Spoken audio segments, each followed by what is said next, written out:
Could be wrong. Where's your permission?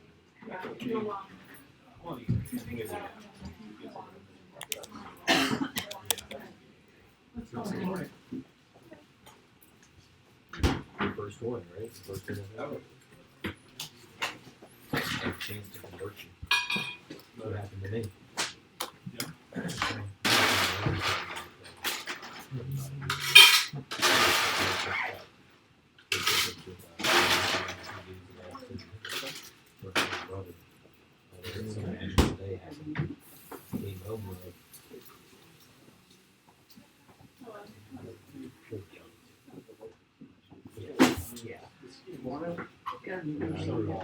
Well, I grew up.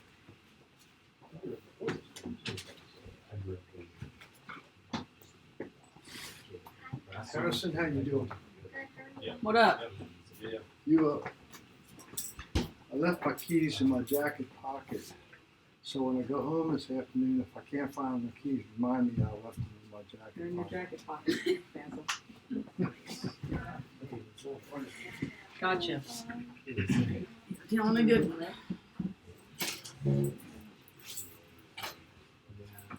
How you doing? Good. Did everybody hear that? Basil's keys are in his jacket pocket. That's here. I think it should be in your afternoon email. Okay, Yeah. that'd be funny. Did Lincoln get information? Most everybody be like, what? In case he asks you, Talking about. here's where his keys are. He will. Yeah. He his work. He said he would call. I will. It's all right. Thank You're not- you. you're called out in front of a room Yeah. and you talk.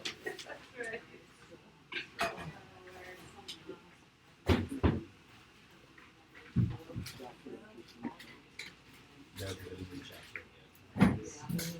I haven't answered you real quick. No traffic on the road. School's out or something. I know, it seems like it. You're right, it was really bare. I don't know, maybe just. Before I go, oh, no, I can't tell. Sit up okay? I got it. You all right? Yeah. Okay. No, I'm frustrated. I got parked in traffic here and tires and shit. Jessica Spencer's in the kitchen. Can't run back in his truck, pulled up beside me, went inside. What happened? I was putting air in my tires and someone forced me in. Excuse me? You're just like sitting there and then he comes back out, you're doing the test. Uh-huh.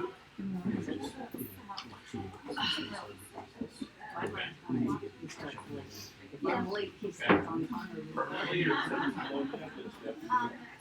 if you just have to, and it was asked if you have to,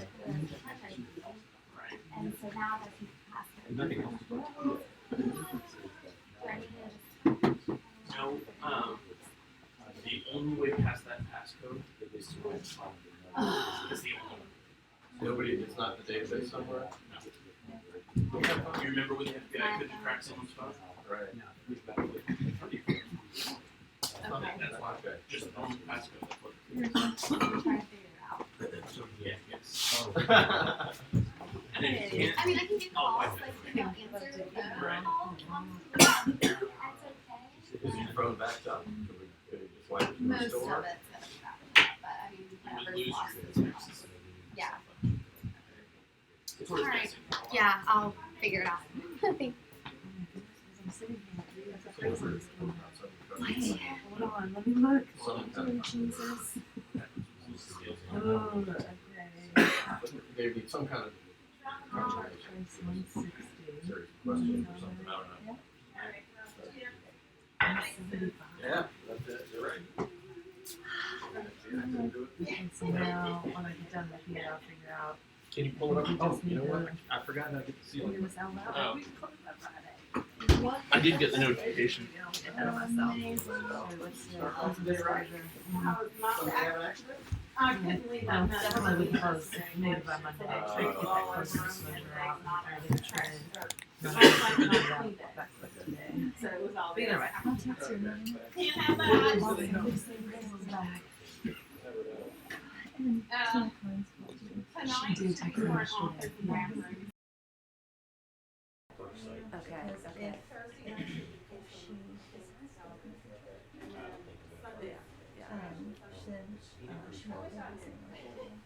Okay, okay. That's the lowest. Something on the printer.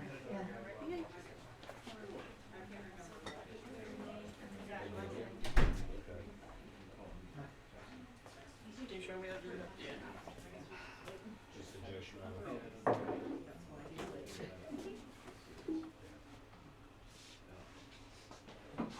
Settings Okay, I here. did that. Properties. Oh.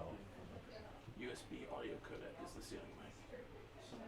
So I turned that on and then I muted the internal. Okay, thanks. Good snow, a couple nights ago, that was, I hiked that. There was about 16 inches of So snow. maybe in December, Yeah, January. there was enough fun with it.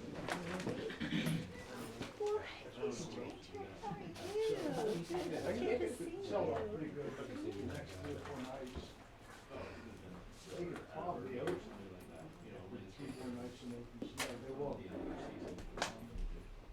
They may open, but, yeah, it's,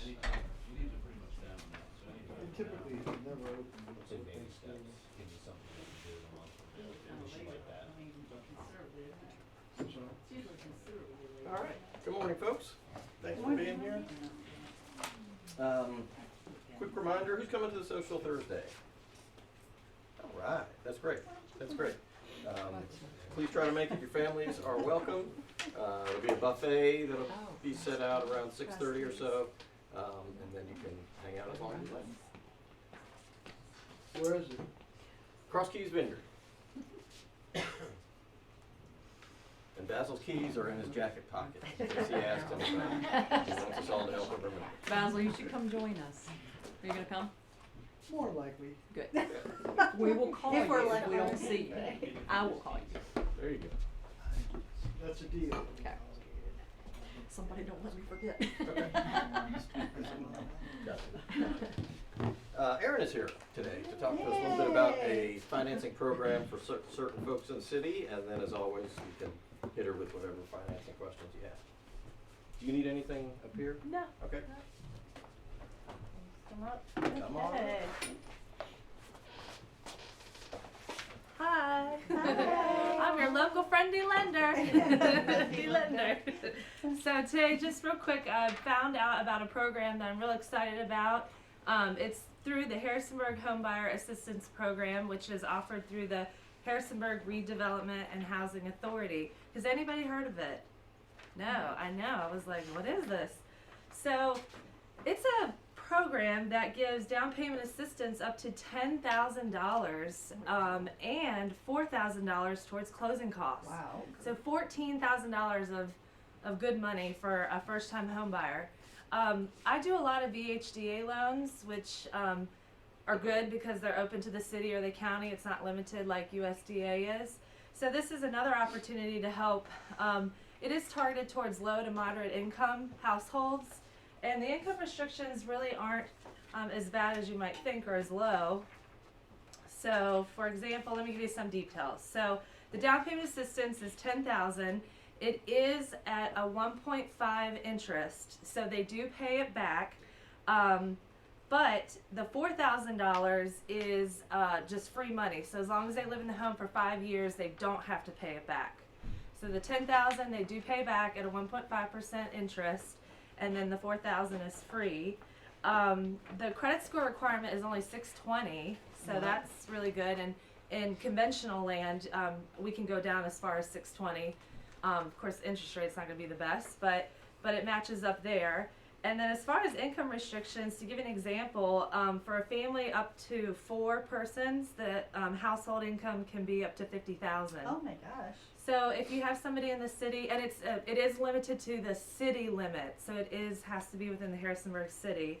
But I thought, you know, if you have, sometimes, like, I'll give you an example. I just did this, and she was a mother with a child, and her husband was here. He was Moroccan. He was actually here on the visa, the fiance visa or whatever. But but she had done some service work over there and met him, and so he was over here with her. But her income was only about $33,000 for the year, and she was able to purchase a house for $168,500, so $168,500, because she really had no debt. She just had one little credit card from Capital One, and that was really crucial because that debt ratio was real tight. But her credit score was like 809.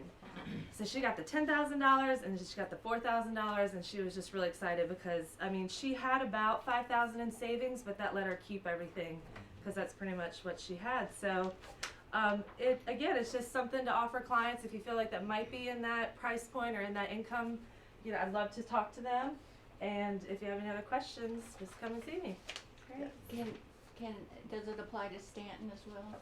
It does not, just Harrisonburg. It's local. Correct. So yes. are the funds coming from the redevelopment? They are. Housing Authority? Mm-hmm. Okay. Yeah, coming straight for them. And they were really great to work with. I think the home buyer does have to do a little course with them. So there is like an application, and they go and get like some first time home buyer seminar. But the Everett was the guy I'd worked with, and he's really good. So the last minute, it was the first one we did, so we were kind of like tweaking things last minute, and he was really easy to get a hold of last minute to do some things. So the $10,000 that they have to pay back, is that incorporated into the loan, or is there a second deed of Yes, trust? good question. How would we know that if in 3 years Mm-hmm. they want to sell the property? There would be a deed of trust recorded. So Okay. it's just like VHDA where they offer a first and a second, like 97% on the first, 3 on the second. It's the same thing. Like in this scenario, that 10,000 I was able to put in, it put her LTV at like 94 on the first, and then 6 on the second, and it's a note and a deed of trust. So you would see that, I guess, when you do your listing search. And then I was trying to think, is there any other thing that pops out? Oh, it does not help. It won't go against a house in a floodplain. So if it is in a floodplain in Harrisonburg City, they won't allow that. But other than that, it seems pretty open. And then just while I have everybody's attention, just again to talk a little bit about movement and the products we offer. So we've really expanded, and I've really been going out and doing a lot of renovation loans. I actually have one with Lorinda right now. A lot of those HUD houses that get foreclosed on, they might just have a small little repair that needs to be done, but the banks won't let you do it. So again, think about me if you're thinking about any renovation loan, not just 203K, but I offer a conventional one as well. And then of course I do a lot of first time home buyer VHDAs, and that's it. And VA, I'll do VA for Veterans Day here coming up. So yep, we got one with Greg. Thank you guys. Thanks, Erin. Yep. This wasn't on the agenda, but I just happened to see it in the paper this morning. Did anybody see the article about the schools? So, Superintendent of Rockingham County Schools at a meeting last night presented a redistricting proposal. Montevideo is slightly overcrowded. Spotswood is nearing capacity. And in the next 5 years, several hundred new students are going to be moving into those areas because of new construction. So Rockingham County is proposing a plan that is, I was amazed I hadn't heard, this hadn't been in the news before. They're talking about moving something like 400 and some students from Spotswood to East Rock. Redistricting some of the elementary schools in the Broadway Folks Run area, taking kids from Linville Edom and John C. Myers and sending them to Folks Run. Whoa. Eventually closing Linville Edom within the next 5 years. So this is going to be Oh my a gosh. big deal for the article has there's a series of public meetings that are going to be held around the county.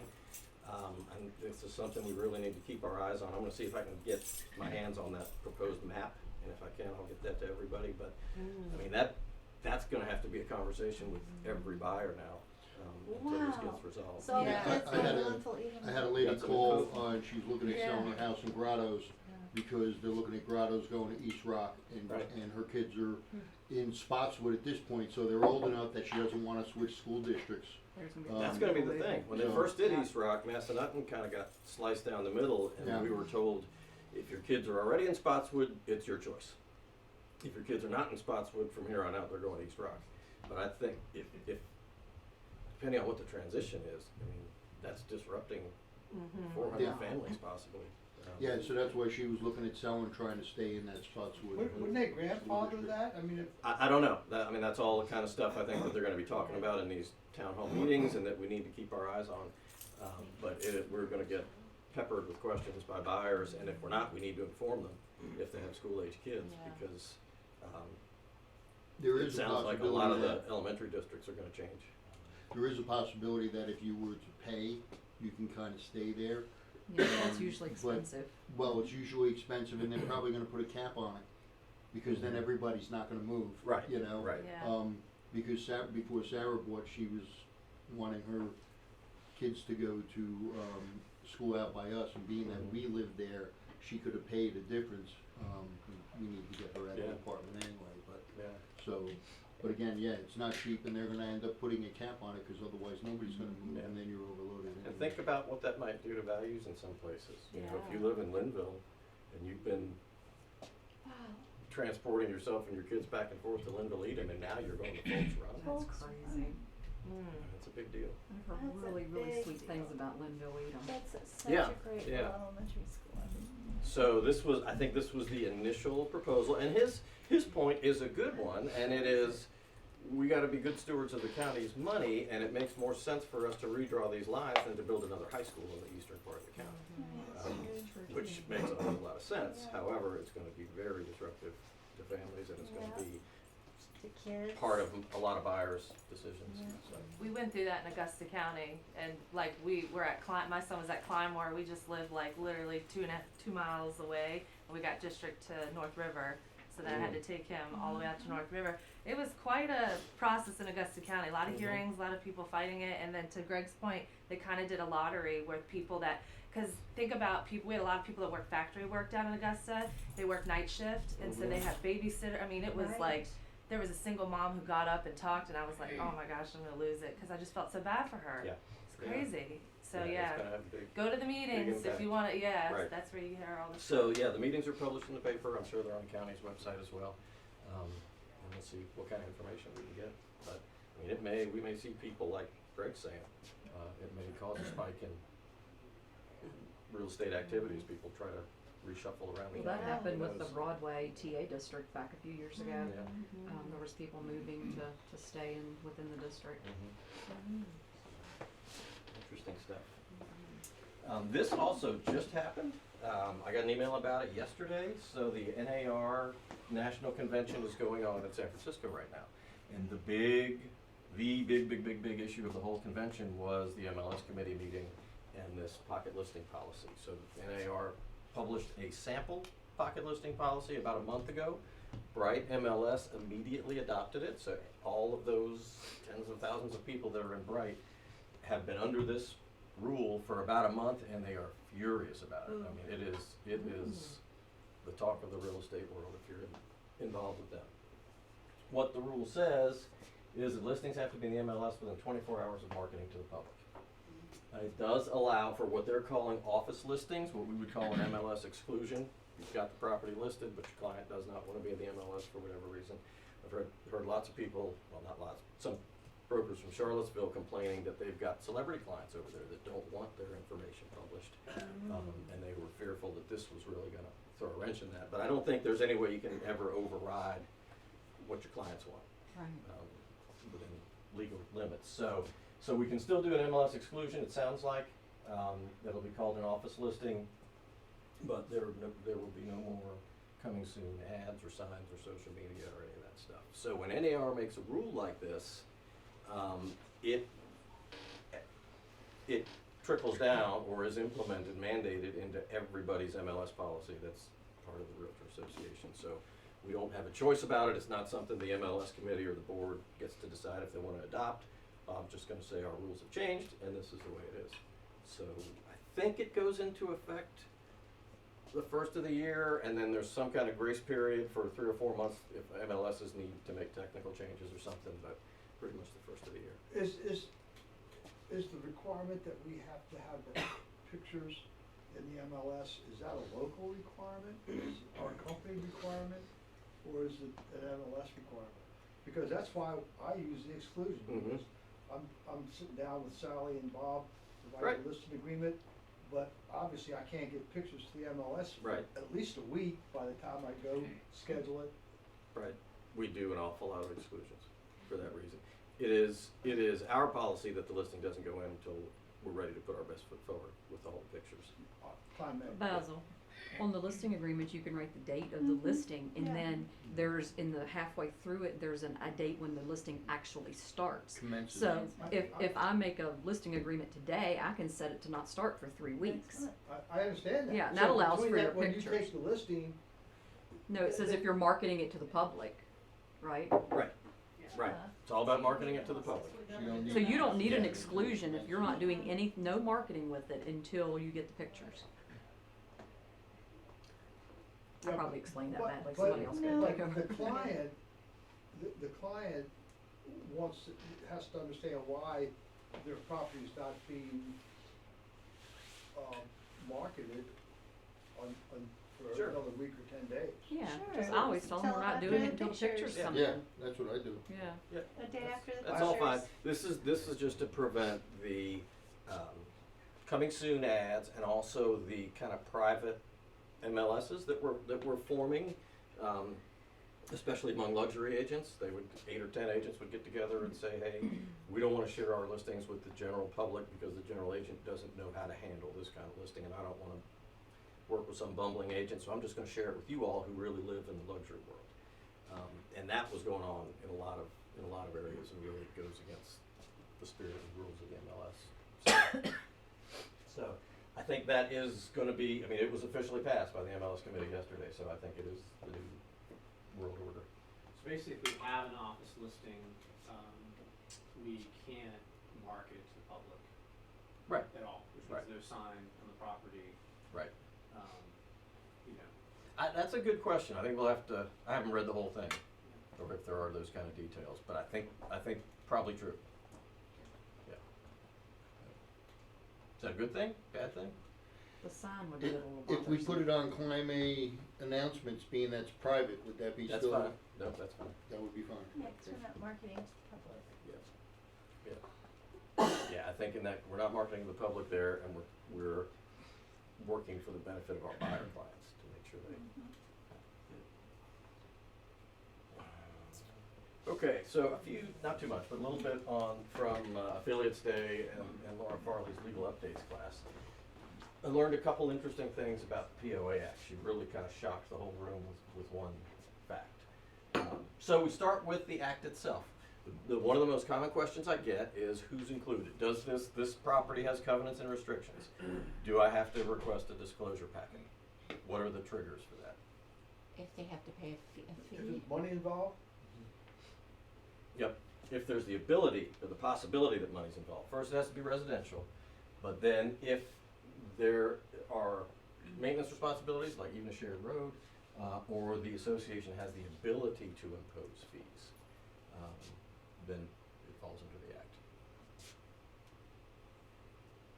There are several exemptions, very much like the Disclosure Act. I never really think of those. For example, at Massanutten, if there's any of these situations, I just out of habit probably would have ordered the packet anyway, but it's not required in those cases. So this question comes up a lot too. Can you order the packet ahead of time? If so, what are we responsible for giving to the buyer? So you can order it ahead of time. You can go ahead and order it when you take the listing to make sure you have it and give it right away at ratification and get those 3 days out of the way. You do need to check and see if there are any financial updates, and if there are, you pay whatever the association's smaller fee is to get that, but that's all you have to update. Is that supposedly quicker than waiting on the whole packet? Question. Otherwise, what's the advantage? Right. Because unless you say in the case of Massanutten, unless you cross over a year end, there won't be any changes. So if I order it in June and I get a contract in July, there's not gonna be a financial update when I hand them as a complete package, because they only release the financials once a year. so I'm trying to sell a house in Massanutten now, a lot of y'all have shown, and I am aware that the homeowner's fee is going up. What is my obligation to other realtors that call me about the property? To tell them what the current fee is. Now, if you have buyer clients, you need to talk about that the fees may be going up. What are they going up I- to? 800, We don't know. 800? they talked about.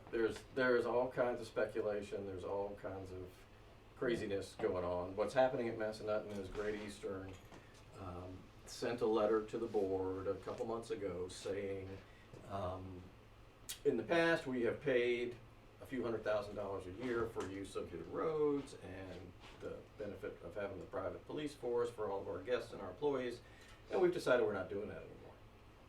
So that hit on the budget would mean probably, they're saying a $200-ish a year increase for owners. I don't think we're at the end of the story. I think there's probably some negotiations going on. I don't, you know, if they really said we're not gonna pay anything, the Property Owners Association, I would imagine, could say, well, then you're trespassing if you use our roads, and your guests are too. So I think there's gonna be some kind of negotiation coming on, but people are running around losing their minds right now. I had a conversation with the board member, 4 days ago. We talked for about an hour and a half or two about this whole situation. Mhm. And what he told me is that once raising the rates to about 800, that's about $67 a month, then there's gonna be a shortfall of only 60,000. It's been talked about and advertised that the shortfalls could be much higher than that. He claims it's not. He says that the $160,000 or $70,000 shortfall is the absolutely worst case scenario. And the second thing that the county is trying to do is, they're in the process, talk to Mike Reeden, that the county is buying the septic, sewer and water system, which will, take that system out of a profit company like utilities, so our water and sewer will be a lot cheaper up there. So they're working on this stuff, and they're also working on making budget cuts to the police, as you know. Right. So I think they're gonna get all this worked out. Great Eastern's not gonna get off the hook without paying No, something. no, that was their first round of negotiations. And Great Eastern, everybody I've talked to is from Great Eastern that's in mid-management. I haven't talked to any upper management people, said that letter was a huge mistake. It was really poorly done. Right, right. So by making budget cuts to the police, does that mean getting rid of them or incorporating them into the county because? They're getting rid of the gate guards, the non-officers who sit at the gate, yeah. Which is real, you know, on one hand, I've never thought they were really necessary. To have a gated community that has public Right. recreation inside is Right. kind of silly. Right. Anybody can come in and say, I'm going to play golf or going skiing. Right, exactly. But on the other hand, it's sad. There's one lady that's been there saying hi to us for 21 years, and they just told her, you're out of a job. She was offered a part-time job. Oh, good, okay. Yeah, she was offered. But, and I don't know what the impact of cutting those folks has on the budget, if it's really worthwhile, but it strikes a lot of people as being, having more impact on folks than on the budget. But, What's the tax implication on the county taking over the sewer for everybody else in the county? I don't know. I haven't heard anything about that other than from Basil. Well, It would be a great thing. Utilities Inc. is a horrible, horrible, horrible company to deal with. They're just unbelievable. There are leaks all over that mountain because they have not paid attention to the infrastructure. So they're right now going down my road, which is over a mile long, and changing every single connection if it hasn't leaked in the last couple of years, which I did, so I didn't get my yard up. Is that Hopkins? dug up Well, again. what- Lanier. Linear. Which I hope means they're gonna repave once they get all this done, but, it would be a great thing, I would think, for the residents if the county would take What over. are they doing up in Yeah. Massanutten Drive? That's the new section of timeshares. the employees of the Utilities Inc., I don't know how many there are, 10, 15, that would I don't know. would stay with it, but if they went to work for the county, they would get their income cut, because the county's not gonna pay them as much as the private company, utilities, because of profit issues. Right. There's a lot of stuff going on out there. But isn't that water really expensive up in Massanutten because it's, It has become ridiculously Yes, expensive. When we yes. first moved there, it was crazy, crazy cheap. yes. And they had this huge 13,000 gallon a month minimum. And your water and sewer was $30 every 2 months. Oh, wow.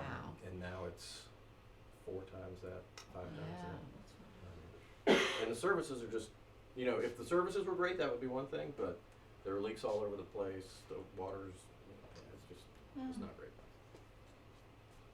So, we got a little sidetracked there. Here's what she said, that caused jaws to drop. So somebody asked the question, when we were talking about ordering updates and that kind of thing, what the information in the packet has to be accurate as of what date? The date we handed to them, the date we ordered it, what's the date? The date on the packet, right, which could be 20 years ago if you can't get a new packet. And she gave the example of her parents' house. It was in a small 5 or 6 house, little mini homeowners association. When her parents moved in 20-some years ago, they got a packet. There has not been an association meeting or an officer or anything or a packet prepared since then. And so when they sold their house last year, they gave the buyers their 20-couple-year-old packet, and that was in compliance with the law because it was accurate as of the date that was on the packet. So that's something to watch out for if you're on the buyer's side. Make sure you are getting it updated. Any other POA questions? Huh. I have this might be a silly question. So what keeps a seller from just giving the packet that they got when they? Because the law the POA Act says you will provide a disclosure packet, but her point is if you can't get one, if you can't find a person in a small association who can get you one, it is within the law to provide an older one if you have it.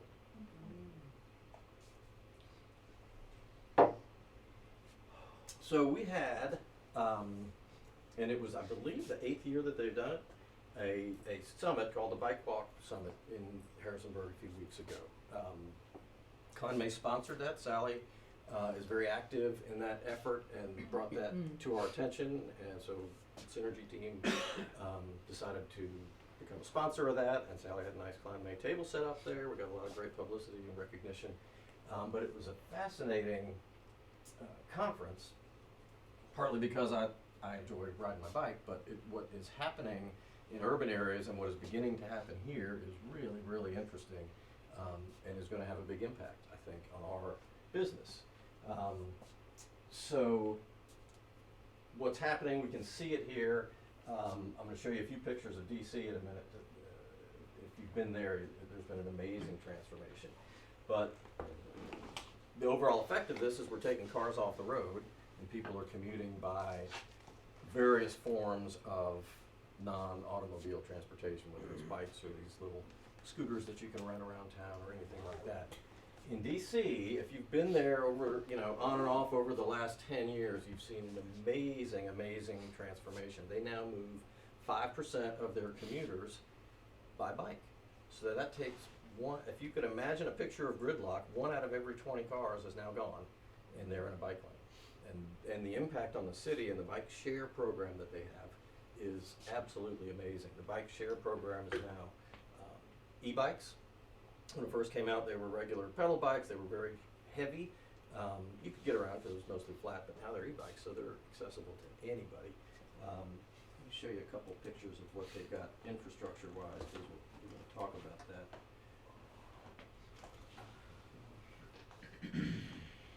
So,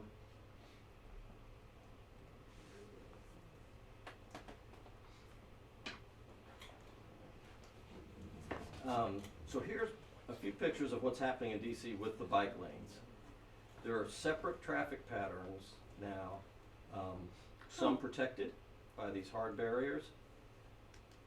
But here's a map of the network. All of those blue lines, the red lines, the green lines are all bike paths. So people can get around town very safely, more efficiently than by car, more efficiently than by metro. Limited really only by the weather. About 3 months ago, I rode my bike from up near College Park all the way down to the stadium, it's not RFK, whatever the stadium is. I Mhm. mean, that's about 20 couple miles, Mhm. all on bike paths. All on bike lanes. Wow. Yep.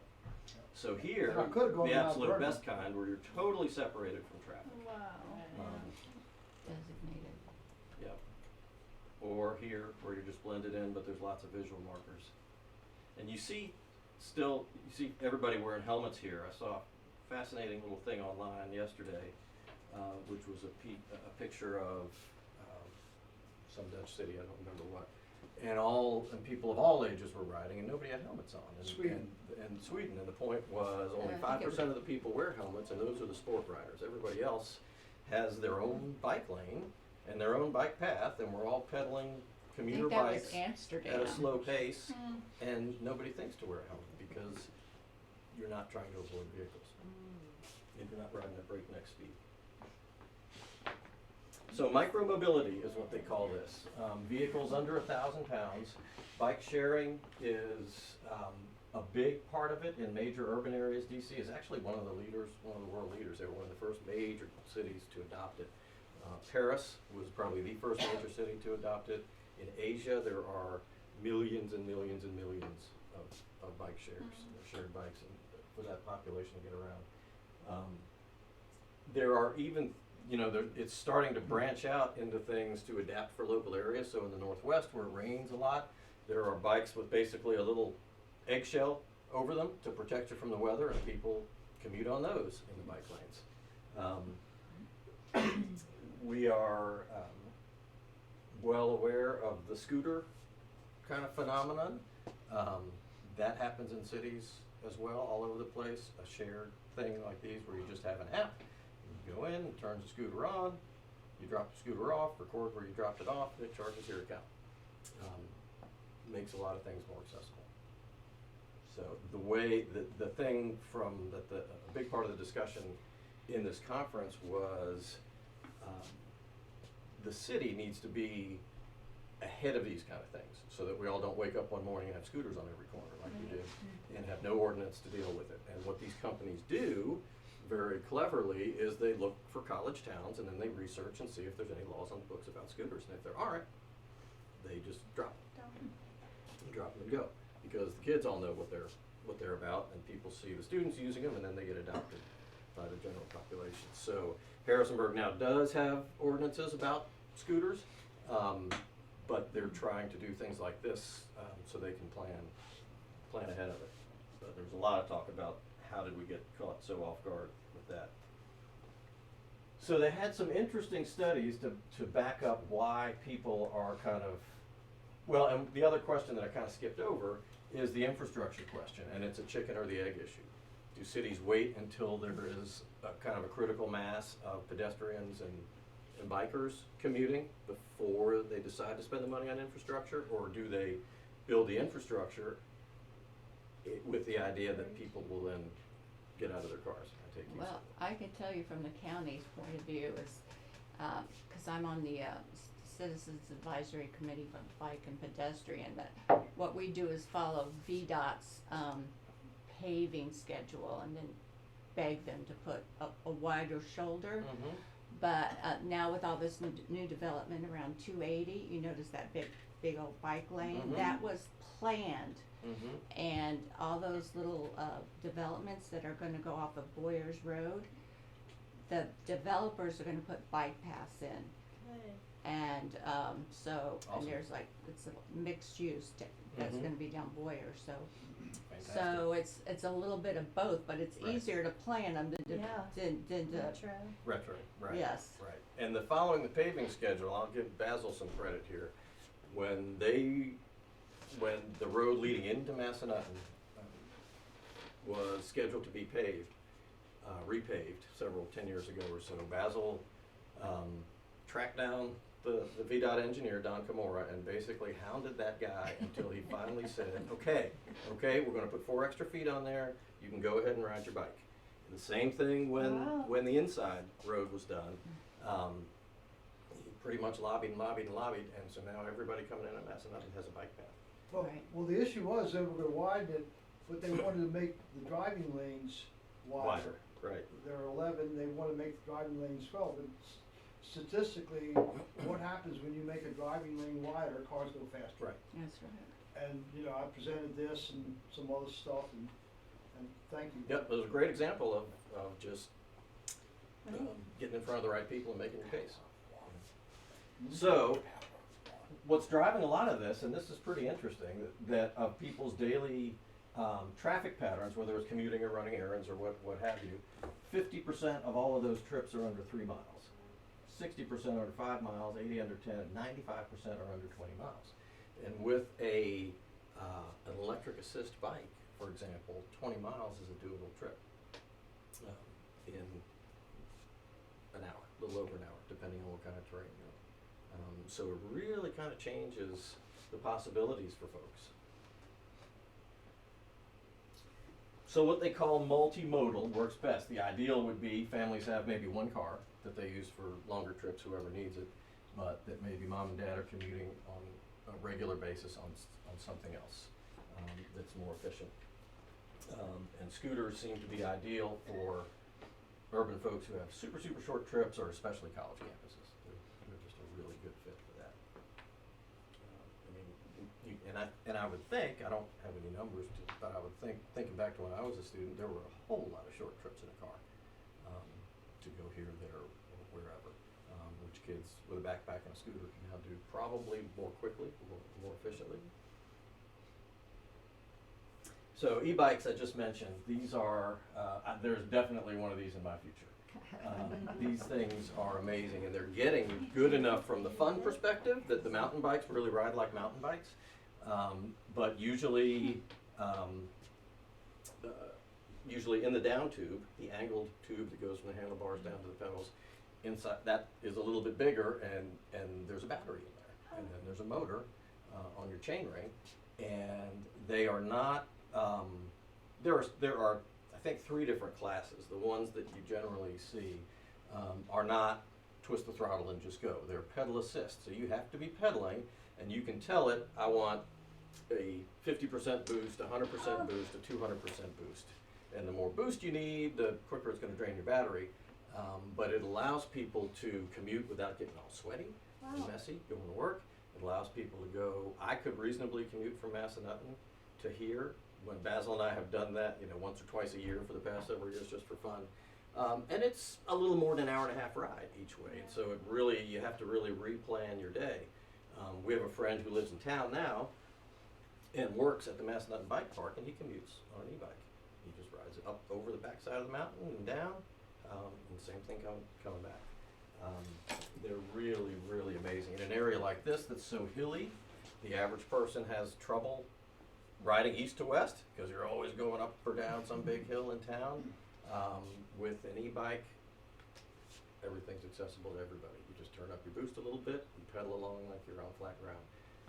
They can go up to 20 couple miles an hour, I think. So you could do, if you had a reasonably level, like the dream, the thing, and maybe Sally could speak to this, the rumor or the holy grail in the bike community is a bike path that parallels 33 all the way to Elkton. That's my dream. So that all of, which is where they want, this is where the county wants development to happen in the next 20 years.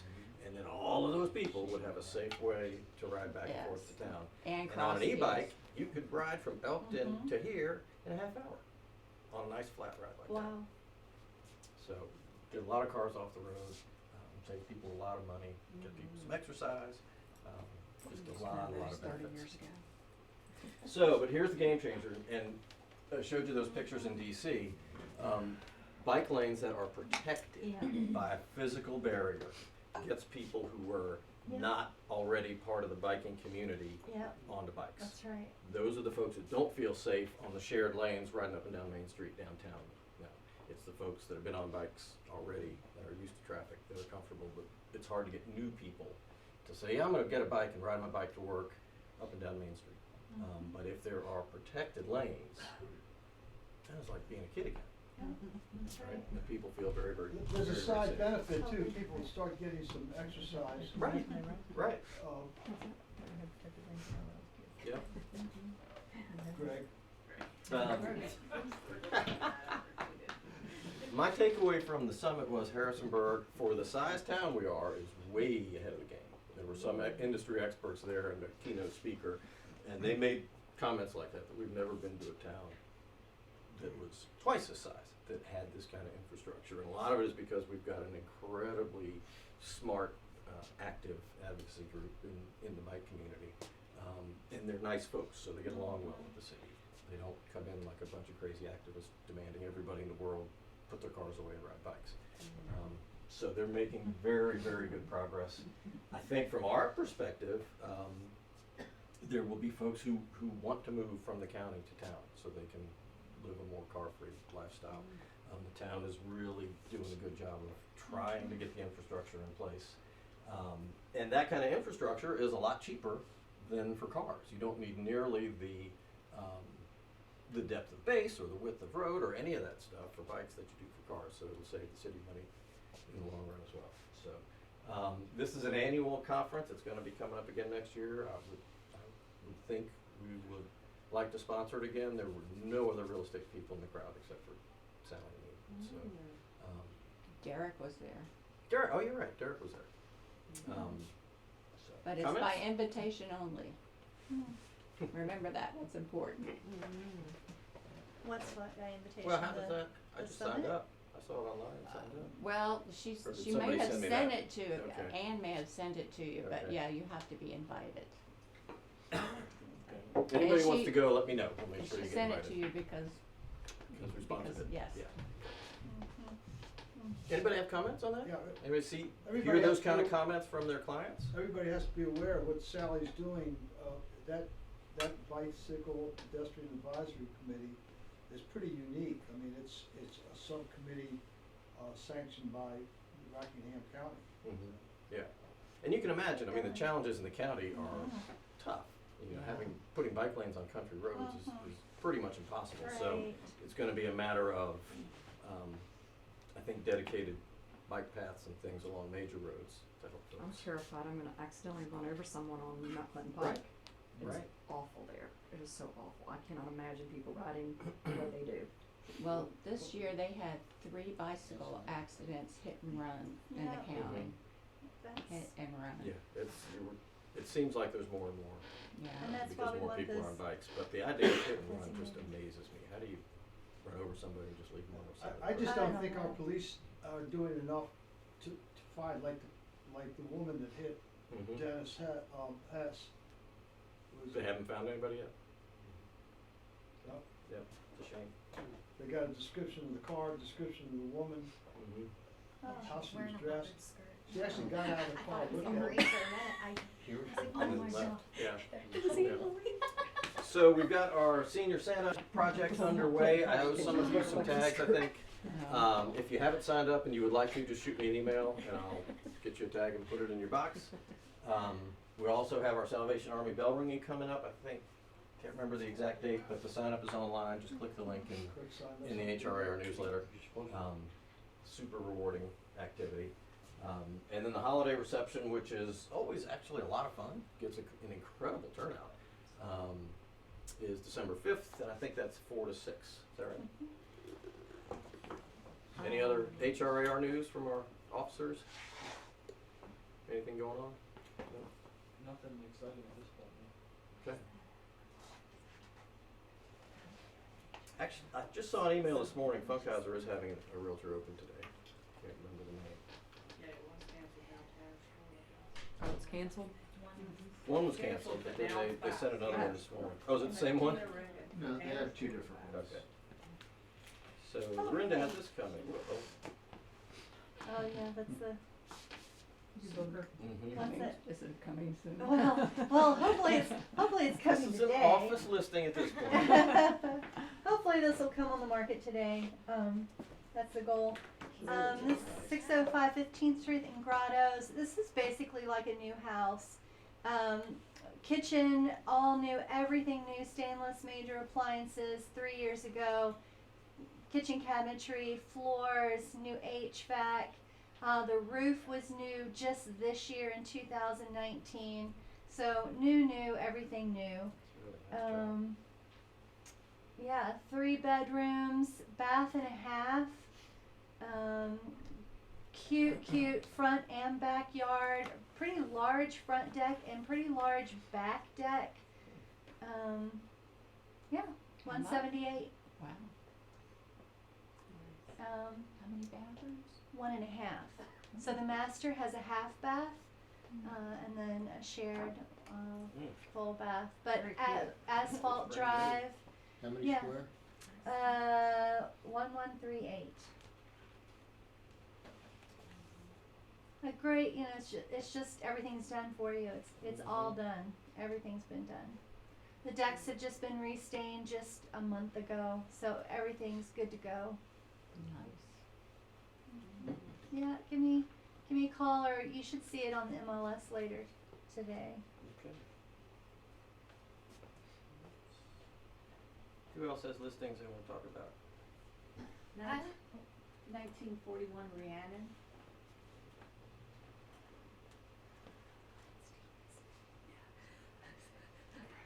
There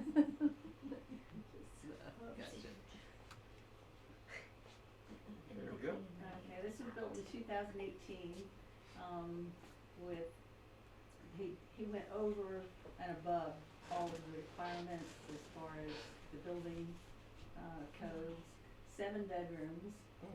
There's, master and 3, master and 2, 3, yeah, there's master and 3 others upstairs, then on the main level, there's a guest room.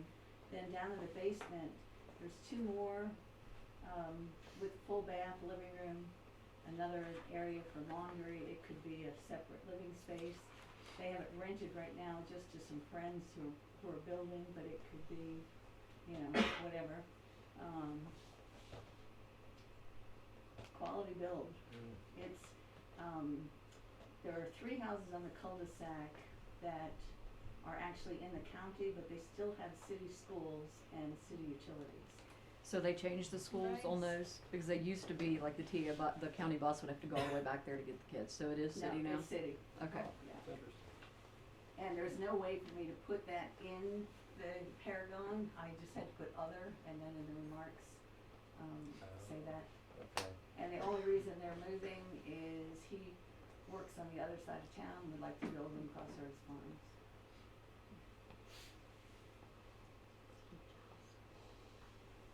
That's the basement kitchen. That's again downstairs. That's basement, huh? Oh, no kidding. Yeah. The tile floors that they have are marble, countertops are marble. Yeah, just big lot. And it was just reassessed in October for $580. Very nice. All right. Who else? Jessica. I have one that's not on the MLS yet, but it'll be coming on Friday. It's 9546 Brock's Gap Road. It's about 5 miles outside of Broadway. It's a older farmhouse, but it does have a new furnace, 2 new mini splits for the AC,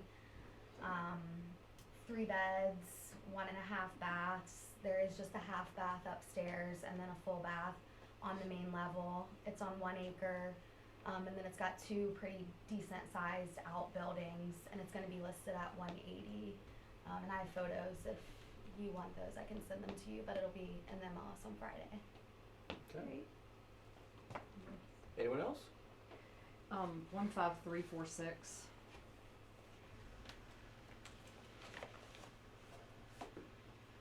It's a little starter home in Timberville. Pretty much brand new everything from the roof to the crawl space. So it's vacant, easy to show. Brand new kitchen, appliances, floors, paint, roof. Crawl space has been re-insulated and vapor barriered and all that. So it's a large staging compliments of Jessica. Isn't that cute? Very cute. Yeah, it's a really cute house. There's a The lot is like 0.33 and the entire back is fenced. It's totally flat. So you could have a small dog who wouldn't jump over the fence. But it's 1,000 square feet, 3 bedrooms, 1 bath. So it's very easy to show. The baseboard heaters were left as a backup, but we did put in a brand new HVAC system. Heat pumps.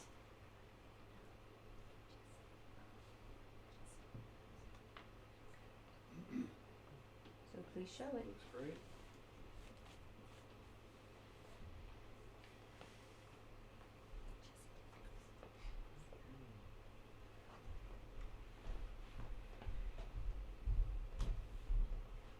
Huge deck.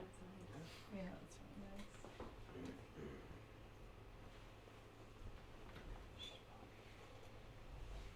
Nice.